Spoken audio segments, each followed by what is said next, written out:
गाजीपुर में विकास का नाम सुनते ही लोग हंस पड़ते हैं, क्योंकि यहाँ विकास कागजों में दौड़ता है और सड़कों पर गड्ढे राज करते हैं।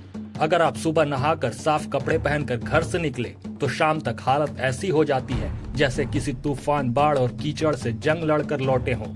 गाजीपुर की बदहाल सड़कों ने जनता को नहीं, पूरा का पूरा व्यापार तोड़ दिया। ये वही रास्ता है जो गाजीपुर शहर की धड़कन कही जाती है। मिस्र बाजार लाल दरवाजा शहर के इस सबसे व्यस्त इलाके के नुक्कड़ पर एक गड्ढा महीनों से ऐसे खुद कर छूटा हुआ है, न किसी की आंख खुलती है, न किसी की जुबान हिलती है और न ही किसी जिम्मेदार की नींद टूटती है। यहीं से रोज हजारों लोग गुजरते हैं, व्यापारी, ग्राहक, बुजुर्ग, महिलाएं, बच्चे, लेकिन गड्ढा जस का तस और सिस्टम आंखें मूंदे बैठा है। कभी हस्ताक्षर अभियान, कभी व्यापारियों से चंदा इकट्ठा कर नगर पालिका को सौंपने की कोशिश, लेकिन नतीजा शून्य। सड़कें आज भी गड्ढों की कब्रगाह बनी हुई है। आज इसी मुद्दे को लेकर समाजवादी पार्टी के नेता, व्यापार सभा के जिला सचिव और गाजीपुर के कई दिग्गज नेताओं ने प्रेस कॉन्फ्रेंस कर प्रशासन को आईना दिखाया। व्यापारियों का साफ कहना है, दुकान है, माल है, लेकिन ग्राहक नहीं, क्योंकि सड़क पर उतरते ही गाड़ी टूट जाती है, कपड़े खराब हो जाते हैं और हिम्मत जवाब दे देती है। स्थिति इतनी भयावह हो चुकी है कि अब व्यापारी कह रहे हैं, अगर सड़क नहीं बनेगी तो हम खुद राजनीति में उतरेंगे। ये सिर्फ गड्ढों की कहानी नहीं, ये उस सिस्टम की कहानी है जो टैक्स लेता है लेकिन बदले में सिर्फ धूल, कीचड़ और धोखा देता है। सवाल सीधा है, क्या गाजीपुर की सड़कें सिर्फ चुनाव के वक्त बनती है?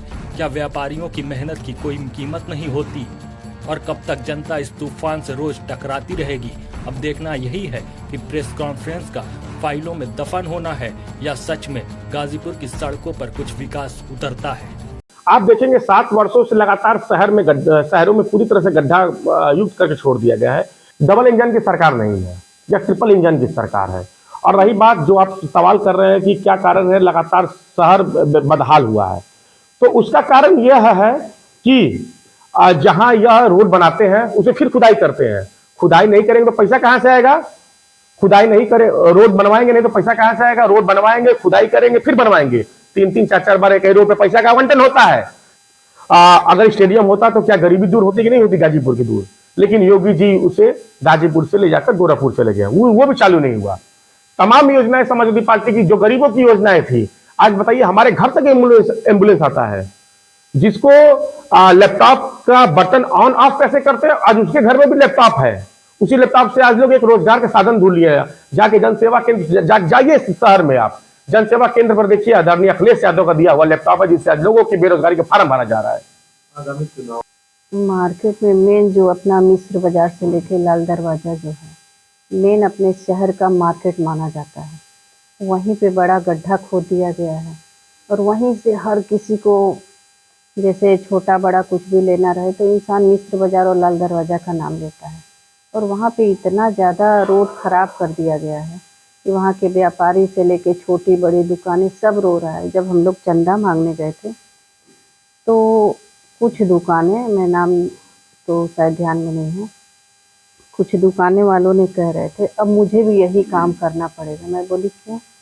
इसलिए कि मेरे घर में चूल्हा नहीं जल पाएगा कुछ दिनों में। जो रेंट पे हम रह रहे हैं, रेंट चुकाएं, बच्चों का फीस दें कि घर खर्च चलाएं, तो अब हमको घर खर्च और बाकी चीज़ों को मेंटेन करने के लिए हमें भी चंदा लेना पड़ेगा। क्योंकि यहाँ की जो अध्यक्ष साहिबा हैं वो हम लोग को कभी संतुष्ट कर ही नहीं पा रहे हैं कि रोड ये कब तक बनेगा। और मैं भी यही पूछना चाहती हूँ अध्यक्ष साहिबा श्रीमती सरिता अग्रवाल से कि आप जनता को कब संतुष्ट करेंगे? अपने तो आप ठीक हैं, आप 4 व्हीलर से आ रही हैं, बंद शीशे में चल रही हैं, पब्लिक के प्रॉब्लम से आपको कुछ लेना देना नहीं है, तो आखिर इन्हीं पब्लिक के वोट से, पब्लिक के साथ से आप जीती हैं, तो पब्लिक को कितने दिन इग्नोर करेंगी? कब तक उनकी समस्या को दूर करेंगे? कुछ तो आप भी मीडिया में आइए, अपना सवाल जवाब जो कर रहा है उसको जवाब दीजिए कि हम इतना समय में ठीक करेंगे। नगर की व्यवस्था एकदम त्रस्त पड़ी हुई है। हम लोगों ने 12 तारीख को प्रोग्राम किया था और हम लोग ने मिस्र बाजार से लेकर के और प्रकाश टाकी तक हम लोगों ने प्रोग्राम को ऑर्गेनाइज किया था, चलाया था।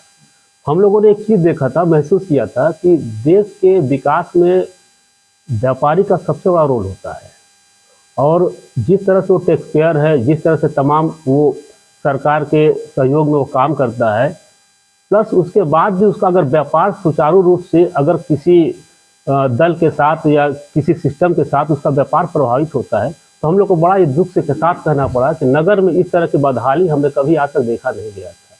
तमाम तरह के व्यापारियों से जब हम लोगों ने बातचीत किया, एक व्यापारी अगर कम से कम देखा जाए तो 50 घरों को वो मेंटेन करता है। शादी से लेकर विवाह से लेकर कोई भी ऑकेजन पड़ता है तो उसमें उधार नगद, जैसे सोना चांदी वाले जो दुकानदार है, सुनार है, वो उधार देते हैं सामान, कपड़े वाले वो भी उधार नगद देते हैं, गल्ले वाले वो भी उधार नगद देते हैं।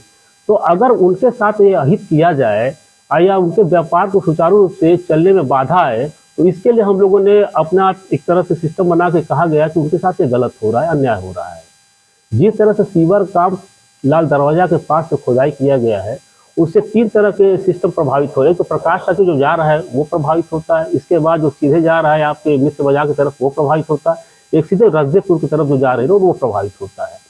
तो हमारा ये बिल्कुल ये उद्देश्य है, और इस तरह से कहा जाए कि जो हमारी इस समय वर्तमान में जो चेयरमैन है श्रीमती सरिता अग्रवाल जी, वो व्यापारियों को सम्मुख आकर के ये स्पष्टीकरण दे कि ये रोड कब तक बन के तैयार हो जाएगी। ऐसे तो व्यापारी के पास कोई अभी तक इस तरह का प्रतिक्रिया उनकी नहीं आई है, वो कैसे आश्वस्त करे कि हमारा व्यापार कब तक ये सुचारू से चलने लगेगा। 6 महीना, 5 महीना, 4 महीना अगर उसका व्यापार प्रभावित होगा तो वो अपना दर्द किससे बयान करने जाएगा, किससे कहने जाएगा। तो ये तकलीफ उसकी पीड़ा को हम लोगों ने बहुत गहराई से महसूस किया और समझा है कि अगर इस तरह से अगर अपना वो वक्तव्य नहीं देती है, उनको आश्वस्त नहीं करती है कि ये कब तक आपकी समस्या को हम निदान करेंगे। बाहरी आवागमन बिल्कुल ठप हो गया है। आप रोड पे निकल के देखिएगा तो देखिएगा तमाम तरह के रोड पे कोई दिखाई नहीं दे रहा, और इन्हीं रोडों के वजह से जो स्कूल के जो छुट्टियां हो रही हैं, जो बच्चे स्कूल से आ रहे हैं, अगर बच्चों का अगर घर से दूरी अगर आधे घंटे पहुंचना है तो 1.5 से 2 घंटे वो डिले हो रहा है। हर काम प्रभावित हो रहा है। तमाम जो छोटी छोटी जो सकरे जो शहरों में जो गलियां हैं वो तमाम तरह के एक तरह से बाधित हो रही हैं। आज जो हम लोगों ने नगर में घूमा है, देखा गया है, तो इससे ये महसूस कि सबसे ज्यादा भीषण जाम आज लगा हुआ था। तो अगर कोई पेशेंट है, एम्बुलेंस कोई जा रही है, या इस तरह से कोई भी तमाम तरह की जो दिक्कतें आ रही है स्वास्थ्य सेवाओं को लेकर के, तो हमको तो लग रहा है कि वो एम्बुलेंस में ही बेचारा मर जाएगा हॉस्पिटल पहुंचने से पहले ही। तो ये हमारी एक तरह से कहा जाए कि नैतिक जिम्मेदारी के साथ साथ मीडिया बंधुओं से हमारी गुजारिश है कि आप लोग भी एक चौथे स्तंभ हैं, और आप लोगों की नैतिक जिम्मेदारी बनती है कि आप लोग भी शहर में ही रहते हैं। तो इस चीज़ों को हमारे जो इस समय वर्तमान में जो चेयरमैन हैं, उनसे भी आप ये क्वेश्चन करिए कि आखिर चाह रहे हैं कि मेरा नाम तो कंचन रावत है, मैं समाजवादी पार्टी से जिला उपाध्यक्ष हूँ। जब हम लोग 12 तारीख को ये मुहिम चलाए थे तो जनता के बीच जब हम लोग उतरे तो उन लोग काफ़ी पीड़ित थे, और उन लोगों का कहना था कि जब ये काम चल रहा है तो एक तरह से काम वो ख़त्म करे और दूसरे तरफ से वो काम स्टार्ट करे। वो जहाँ गड्ढा खन दे रहे हैं वहीं पे वो छोड़ दे रहे हैं, उसको मतलब सही नहीं कर रहे हैं। जो हम लोगों ने चंदा लिया था, चंदा हम लोग ने लेके ईओ सर को देने के लिए हम लोग वहाँ गए। उनको बहुत शर्म आई कि हम लोग जनता के बीच जाके उतर के उनसे हम लोग 1-1 रुपये चंदा ले रहे हैं और हम दे रहे हैं, तो उनको शर्म आई, उन्होंने लेने से इनकार कर दिया। बहुत वो झेप गए थे। और आश्वासन तो वो 15 साल से लोग दे रहे हैं कि नहीं सड़क बन जाएगी और क्या बोलते हैं व्यापारियों को असुविधा नहीं होगी, लेकिन सुविधाएं तो ये 15 साल से हो रही है। और हम लोग से ये भी आश्वासन उन्होंने केवल दिया, कोई समय निर्धारित उन्होंने नहीं किया है कि हाँ इतने डेट पे इतने महीने में हम कंप्लीट कर देंगे। उनका जवाब यही था कि जैसे आप लोग 15 साल से झेल रहे हैं, कुछ दिन और आप लोग झेल लीजिए। तो वो लोग जवाब दे, जनता को, व्यापारियों को जवाब दे, उनको आश्वासन दिलाए कि ये कब तक ये लोग कंप्लीट करेंगे। ऐसे ही निष्पक्ष खबरों को देखने के लिए हमारे चैनल को सब्सक्राइब करें और बेल आइकन को प्रेस करें।